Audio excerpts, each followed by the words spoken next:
everybody, it's Chris Eads, Wootini over at GayGamer.net, here with another weekly video podcast. I am wearing... I was very good this year at PAX East, by the way. I bought only one t-shirt. I was very proud of myself. But when I saw this, a Snack on Titan t-shirt, I just simply could not resist it, and I had to own it. So, I mean, because mostly, a lot of the times, like, you can go online and buy these t-shirts, so who cares? But I never come away from a convention without at least one t-shirt. Always. Anyway, on to the gaming.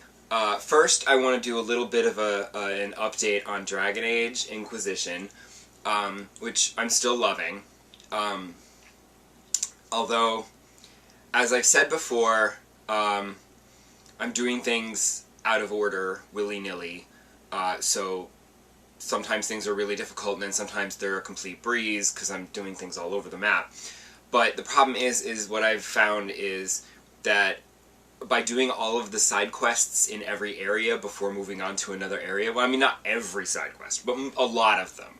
I spend a lot of time doing various side quests before moving on to a new area, and I'll go back to do more side quests and do other things. So, like, by doing so many side quests, because that's what I like to do, I've leveled up a lot.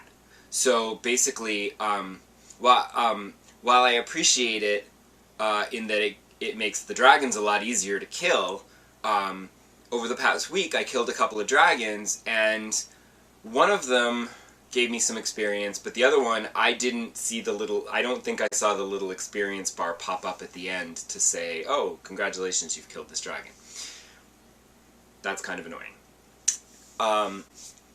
But anyway, I at least like that I have a fighting chance with the dragons now, even if it's not as scary as it once was to fight them, where I was going to get killed.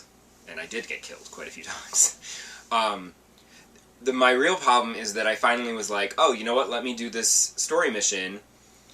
And so I did a big story mission, and, spoiler alert, you end up getting trapped in the Fade with your gang, and I think what would have been a rather terrifying quest to survive and escape this scary world, it ended up just being a slog because none of the enemies were really that difficult, and I knew I was way leveled up because, I mean, I wasn't getting experience for any of the enemies that I killed in this area.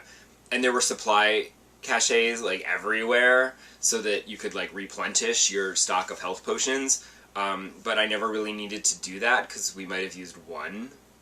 It was only the final boss that actually gave me a fight, and, you know, that was a struggle. But, I feel like I might have leveled up too much, but at the same time, I'm like, well, that'll make the ending easier because I'll be at a higher level, but at the same time, I don't know, I feel like I shouldn't be this high yet, but I don't know. I'm also hoping that eventually I will get to a point where I'll do things and I haven't, like, capped, you know, at level 20. That would kind of suck. Because I'm pretty sure I'll need to be a little higher for the end game, which I feel like I'm nearing the end game, but I don't want to get there yet. I still want to go back and do all those other side quests. Because I'm also not sure, I have to... If you've played Dragon Age Inquisition, let me know in the comments here or on GayGamer.net.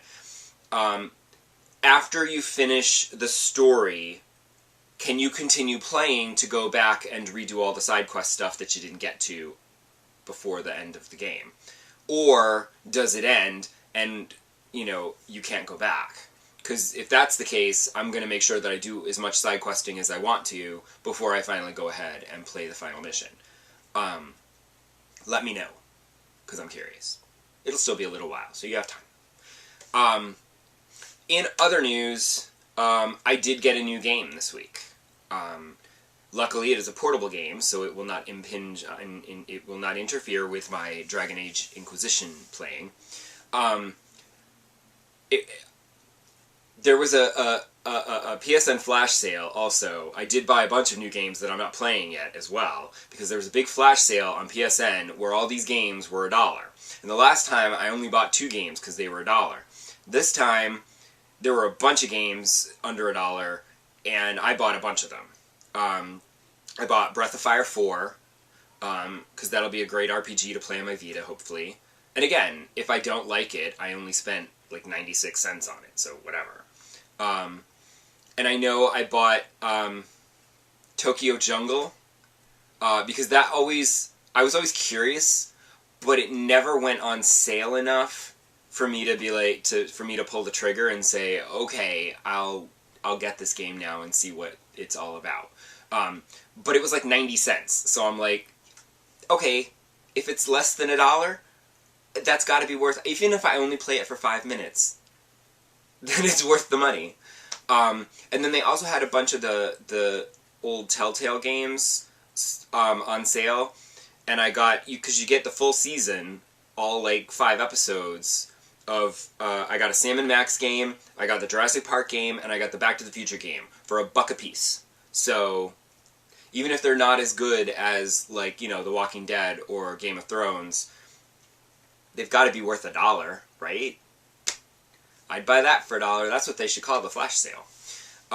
Except that it's not quite $1. They're like 86 cents, 92 cents. It's weird. But the other thing that I did buy and have been playing, I haven't played any of those yet because those are console. And also, my Vita is now occupied. I won't be playing Breath of Fire yet because I am now occupied playing Persona 4 Golden, which I was going to buy at GameStop because, remember I was telling you about that $7.99 sale at Best Buy on used Vita games? I couldn't find a used copy of Persona for $8, but I saw that GameStop was selling it new for $20, and I thought, well, for $20, that's a good deal. And literally the very day that I was planning on swinging by a GameStop on the way home from work, someone tweets that the PlayStation Network is putting a bunch of Atlas games on sale today, and it turns out that Persona 4 Golden was $15. So I was like, $14.99 versus $19.99, plus there's no tax. We have a winner. So I saved even more. And everyone has been raving about it, so I pulled the trigger and I finally bought it, so I'd have a nice turn-based RPG to play. We'll see. So far, it's very entertaining. The story is amusing and eerie at the same time, which is, I guess par for the course. I don't know how long I'm going to last with this game. I've literally only just started. I've been playing it for just a few hours total. I don't know how long I'm going to last. I don't know how far I got into Persona 3 Portable on my PSP, because my friend recommended that one. He said, oh, that's like the best one. It's really good. You should try it. And I wanted a PSP game, and I said, you know what? Let me give my PSP some love. I'll buy this game. And I played it for a while, and then I just got kind of worn down by the repetitive nature of, like, going to school, interacting with people, going home, going in a dungeon, fighting through the dungeon, getting out, going to school, and it was just the same thing over and over again, and it just got really kind of repetitive, and the story wasn't really advancing at a good pace, and I just kind of lost interest in it, I guess. So we'll see if I last longer with 4. Maybe I'll be able to finish this one. I don't know. Because I feel like the Persona games are stuff that I should be, like, really into, and for whatever reason, it's never quite clicked with me. I don't know. I mean, that's from way back in the day with Persona 1 on the PS1, where everyone was raving about it, and I was like, oh, I like a good RPG, this sounds intriguing, let me buy it. And I went and bought it, and I don't even know how long. I did not last long at all. I barely got into it, and I was like, no, this is not for me at all. And I put it aside. And I still have it in a box somewhere, and I should probably sell it on eBay, because I'm pretty sure that the actual Persona, it's like a collector's item now. I could sell it for like $100 or something. So far, Persona 4 Golden is good. I should have more to talk about next week once I've really gotten into it, because like I said, I've only just played it for a few hours, and all I can say is that I kind of wish there was a Japanese voice option, because there's an option to have voice and to not have voice, but I feel like I want the voice because it's more engaging to hear the voices, even though the actress playing Chie is like super irritating, and it's like nails on a chalkboard.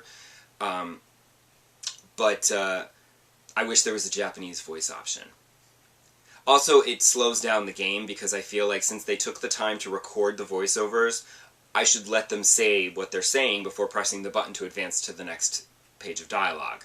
You know, if I turned off the voiceovers, that's the other reason why I don't want to turn off the voiceovers, is because if I did, then I would just skim the text, next, skim, next, next, and I wouldn't absorb it as much, and I would skim through it too quickly, and I would lose some of the details of the story, and I might miss something. So, I will let them talk. And thank you for letting me talk, and I'm going to shut up because this one's going way long this week. I apologize. When I get going, I get going. I will see you back here next week, and I should still be playing Persona 4 Golden. I should. I mean, it's only a week. I mean, I'm not going to give up after a week. It'll take a little longer than that. So, I'll see you back then, and I'll have more stuff to blabber on about. Bye!